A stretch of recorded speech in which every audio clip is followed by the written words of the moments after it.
Naturaleza, ¿qué tengo que hacer? ¿Qué he de pensar? ¿Qué dirección he de tomar para ser feliz? ¿Qué he de hacer para ser plenamente libre? ¿Qué sentido tiene vivir? ¿Quién soy? ¿Cuál es mi naturaleza? El ser humano es el único ser que se hace estas preguntas, porque no tiene en claro el horizonte ni su saber, alcanza a responder a cada una de ellas con prontitud y exactitud. Además, la pregunta sobre la naturaleza del ser humano sigue siendo vigente y se actualiza debido al contexto de la performatividad sociocultural que continuamente la somete a revisión. La pregunta sobre la naturaleza del ser humano, además de Sócrates, quien se dirigía a los demás para preguntarles sobre la esencia o la naturaleza del ser humano, Diógenes de Sinope, 404-323 a.C., fue uno de los filósofos de la antigüedad que se cuestionaba sobre el mismo tema. Se dice que salía a la plaza pública en pleno día con una lámpara encendida y a todo mundo le decía: busco al hombre que vive de acuerdo con su naturaleza, con su esencia más auténtica. Busco al hombre que, más allá de todas las exterioridades, de todas las convenciones sociales y más allá de los caprichos de la suerte y la fortuna, sabe encontrar su genuina naturaleza, sabe vivir conforme a ella y así sabe ser feliz. Diógenes también sostenía que el ser humano siempre tiene a su disposición lo que necesita para ser feliz, a condición de que sepa darse cuenta de cuáles son las exigencias reales de su naturaleza. En este sentido, enseñaba que cuanto más se eliminan las necesidades superfluas, más libre y feliz se es. Y entre esas necesidades coloca el placer, porque éste no solo ablanda el cuerpo y el espíritu, sino que pone en peligro la libertad, al convertir al humano en esclavo, por diversos motivos, de las cosas y de aquellos que se hallan relacionados con los placeres. Por último, sostiene que la búsqueda del placer, el apego a la riqueza, el ansia de poder, el deseo de fama, brillo y éxito son puras ilusiones que conducen siempre a la infelicidad.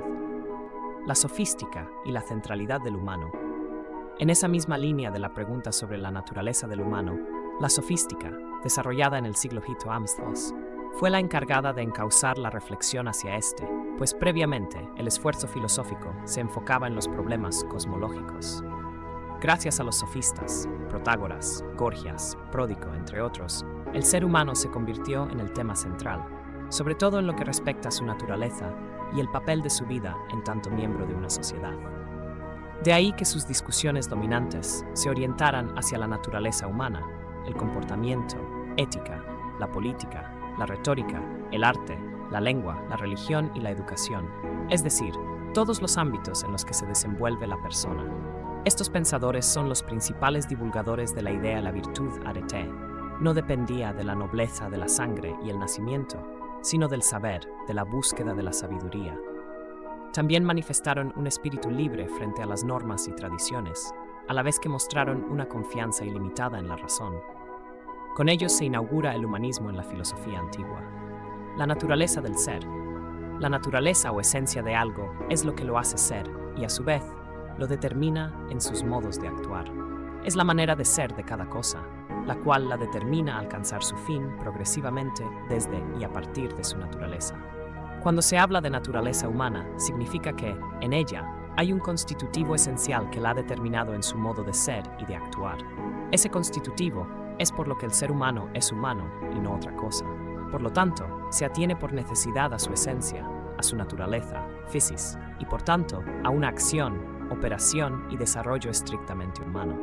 Ello implica que la persona por esencia jamás dejará de serlo, incluso en las condiciones más inhumanas. La naturaleza humana es como una ley de actuación y como un principio regulador que proporciona contenidos objetivos e imperativos de ser estrictamente humanos. Desde este horizonte conceptual se comprende que la esencia del ser humano es su alma, con todas las operaciones y posibilidades que lo hacen vivir y existir en tanto humano. Este hecho se ilustra desde las siguientes visiones. Lo mítico religioso deja entrever que el ser humano tiene un origen divino, una meta transmundana y que, según su vida, merece un premio o castigo. También posee una parte superior que tiende a lo divino, el alma. Heráclito. El ser humano se caracteriza por la percepción del logos, es decir, la ley y el sentido del mundo. Gracias al pensamiento, entiende el valor de los acontecimientos mundanos que consisten fundamentalmente en una lucha de contrarios. Parménides, la esencia del ser humano es su facultad de pensar. Por ser racional, el humano supera a los demás seres y acontecimientos del mundo. Demócrito, el ser humano es una parte que incluye todo el universo, pero que a la vez lo supera por la comprensión de su totalidad. Naturaleza y vida. La esencia o naturaleza humana no puede realizarse, ni expandirse o desarrollarse si no hay vitalidad y si no se vive bajo la fuente de la vida o elan vital. Quien humanamente está vivo experimenta en sus propias experiencias la consciencia de ver, sentir, respirar, palpar, desear, reír, y todo ello cobra intensidad cuando la vitalidad, la fuerza, el vigor y la sanidad de los órganos corporales se mantienen a plenitud. Así lo entendía Aristóteles cuando expresaba que la vida es nutrición, crecimiento y destrucción que tienen en sí mismos los portadores de esa vitalidad, recuérdese alma, y que además poseen un principio por el que sufren un aumento o disminución de las direcciones opuestas. Hambre, saciedad, cansancio, descanso, fuerte, débil, frío, caliente, etc.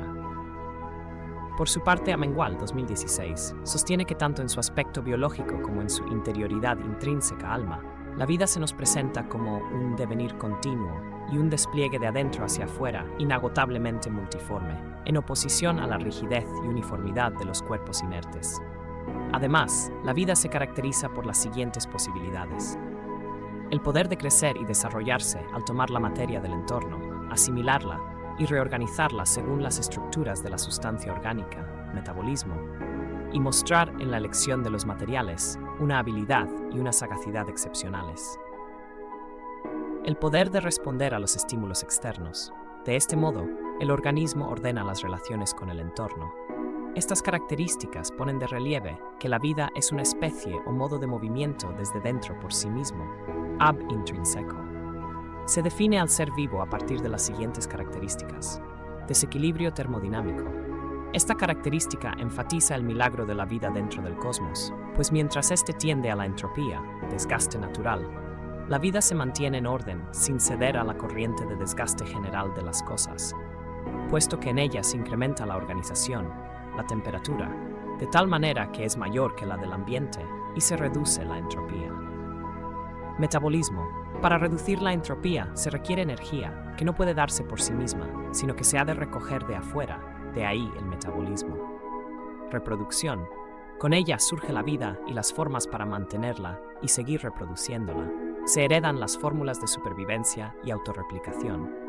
El metabolismo y la reproducción resumen lo que Aristóteles llamó vida nutritiva. En términos generales, se suelen distinguir tres niveles de vida: vegetativa o nutritiva, sensitiva, espiritual. Mecanicismo versus vitalismo. La doctrina mecanicista que postula que el movimiento del ser vivo se debe a la composición físico-química de los cuerpos vivos y no a un alma. La doctrina contraria es la vitalista, la cual sostiene que la vida no puede ser completamente explicada por causas mecánicas y que la vida en el universo, incluida la Tierra, nunca ha tenido un origen natural o histórico, sino que hay que encontrar su causalidad o principio en un plan providencial o en una creación divina espiritual. El fundamento de la vida, según esta doctrina, se encuentra en una fuerza vital que es independiente de los fenómenos físico-químicos y que le da sustento y continuidad existencial a todo lo viviente en su evolución. A esa alma espiritual o principio vital se le llama elan vital, Bergson, Arceus, Helmont, naturaleza plástica, Cudworth, entelequia, Drish, entre otros.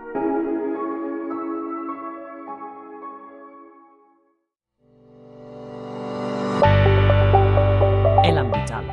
El filósofo Henry Bergson define el concepto de elan vital como la fuente de la vida, la conciencia universal o la posibilidad creadora. Según este filósofo, la vida tiene un empuje creador limitado o restringido por la materia. Está sometida a un deterioro o desgaste, entropía natural. La materia es contraria al espíritu de vida, que es expansión y desarrollo progresivo. Opuesta a la materia, el elan vital es una fuerza espiritual que permite a los organismos vivientes adaptarse a las situaciones problemáticas que la realidad les impone, sea para perpetuarse, superarse o adaptarse. Desde la perspectiva psicológica, el elan vital se entiende como una lamparita interior que se enciende ante la oscuridad experimentada, vacío, tristeza, depresión y soledad, para mostrar e iluminar parte del camino y y hallar una posible salida o claridad a la situación negativa existencial experimentada.